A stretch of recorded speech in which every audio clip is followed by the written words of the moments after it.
குடியுரிமை திருத்த சட்டத்தை மத்திய அரசு அமல்படுத்தியுள்ளதை கண்டித்து தமிழகம் முழுவதும் விடுதலை சிறுத்தைகள் கட்சி சார்பில் நேற்று ஆர்ப்பாட்டம் நடத்தப்பட்டது. சென்னை வள்ளுவர் கோட்டம் அருகே நடந்த ஆர்ப்பாட்டத்துக்கு கட்சித் தலைவர் திருமாவளவன் தலைமை தாங்கினார். அவர் பேசியதாவது: நாடாளுமன்றத்தில் 4 ஆண்டுகளுக்கு முன்பு குடியுரிமை திருத்த சட்டம் நிறைவேற்றப்பட்ட போதே மிக கடுமையாக நமது எதிர்ப்பை தெரிவித்தோம் என்று கூறினார். கோடைகால வெப்பம், வெப்ப அலை பாதிப்புகளை தடுக்கும் விழிப்புணர்வு நிகழ்ச்சியை தொடங்கி வைத்தார். அப்போது சுகாதாரத்துறை அமைச்சர் மா. சுப்பிரமணியன் அவர்கள் பேசியதாவது: மருத்துவ பணியாளர் தேர்வு வாரியம் மூலம் சுகாதாரத்துறையில் உள்ள காலி இடங்கள் தொடர்ந்து நிரப்பப்படுகின்றன. கடந்த மாதம் 1021 மருத்துவர்கள், 987 தற்காலிக செவிலியர்கள், 332 ஆய்வக நுட்புணர்களுக்கு பணி ஆணைகள் வழங்கப்பட்டன. கோடைகாலம் தொடங்கிவிட்டதால் மது அருந்துவது, புகை பிடிப்பது போன்ற பழக்கங்களை குறைத்து கொள்ள வேண்டும்.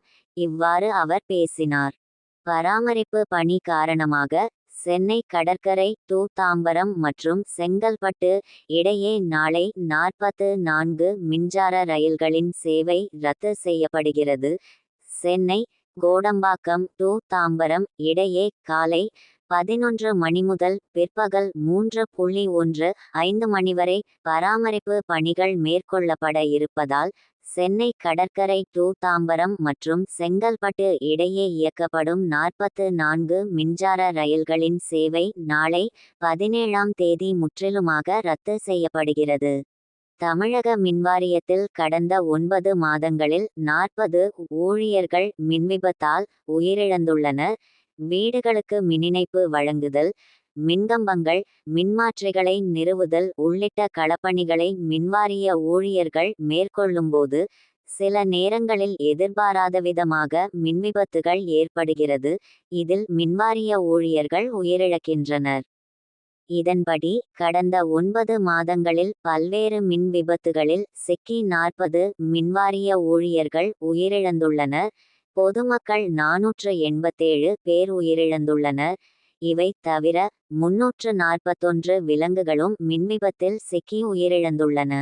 அரசு, தனியார் பங்களிப்பில் சென்னை அடையாறு ஆற்றை சீரமைக்கும் திட்டத்துக்கு 4778.26 கோடி நிதி ஒதுக்க நிர்வாக அனுமதி வழங்கி முதல்வர் ஸ்டாலின் உத்தரவிட்டுள்ளார். இதுகுறித்து தமிழக அரசு நேற்று வெளியிட்ட செய்திக்குறிப்பு: சென்னை பெருநகருக்கு உட்பட்ட கூவம், அடையாறு, கொசஸ்தலை ஆறு, பக்கிங்ஹாம் கால்வாயுடன் இன்னும் பிற கிளை கால்வாய்கள், முகத்துவாரங்கள், கழிமுகங்களை சீரமைக்கும் பணிகளை சென்னை நதிகள் சீரமைப்பு அறக்கட்டளை மூலம் தமிழக அரசு செயல்படுத்தி வருகிறது. பொதுமக்கள் தங்கள் நிலம் அல்லது வீட்டுக்கு அருகில் அமைந்துள்ள மின்கம்பம், மின்கம்பி, மின்பாதை, மின்மாற்றி மற்றும் மின்சாதனங்களை இடமாற்றம் செய்ய கோரி தமிழ்நாடு மின்வாரியத்தில் விண்ணப்பிக்கும்போது மொத்த மதிப்பீட்டு தொகையில் 22% நிர்வாகம் மற்றும் மேற்பார்வை கட்டணமாக செலுத்த வேண்டியிருந்தது. இது பொதுமக்களுக்கு பெரிய சுமையாக இருந்து வந்தது. எனவே இத்தொகையை குறைக்க வேண்டும் என அவர்கள் தொடர்ந்து கோரிக்கை விடுத்து வந்தனர். இந்நிலையில் இந்த கட்டணத்தை மின்வாரியம் குறைத்துள்ளது.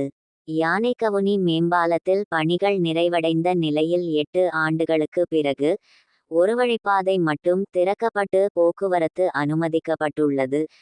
யானைக்கவுனி மேம்பாலம் சென்ட்ரல் ரயில் நிலையம் மற்றும் பேசின் பாலம் ரயில் நிலையங்களுக்கு இடையே இருப்பு பாதையை கடக்கும் வகையில் அமைக்கப்பட்டுள்ளது.